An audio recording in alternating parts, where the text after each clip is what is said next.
12ஆம் அதிபதி 4ஆம் இடத்தில் இருந்தால் 12ஆம் அதிபதி 4ஆம் இடத்தில் இருந்தால் அது வந்து அயன சயன சுகஸ்தானம். இது ஒரு சுகஸ்தானம் இல்லையா? இவங்களும் பார்த்தீங்கன்னா ஒரு இடத்த விட்டு இன்னொரு இடத்துக்கு மூவ் ஆகிறதுக்கு ரொம்ப யோசிப்பாங்க. இந்த இடமே நல்லா இருக்கா, இதுக்கு எதை விட்டு எதுக்கு இன்னொரு இடத்துக்கு போகணும் அப்படின்னு நினைப்பாங்க.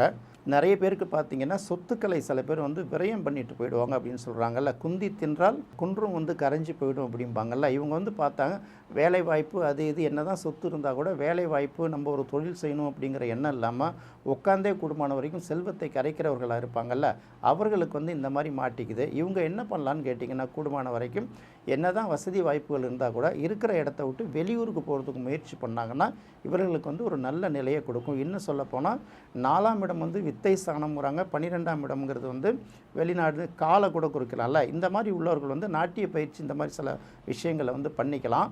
அடுத்தது பார்த்திங்கன்னா படிப்பதற்காக வெளிநாடு போகிறது இந்த மாதிரி விஷயங்கள் பார்த்திங்கன்னா அவங்களுக்கு நல்ல நிலையில் இருக்கும். அதாவது பாசிட்டிவும் இருக்குது, நெகட்டிவும் இருக்குது. அதை நாம் பயன்படுத்திக்கிறத பொறுத்து தான் பார்க்கணும்.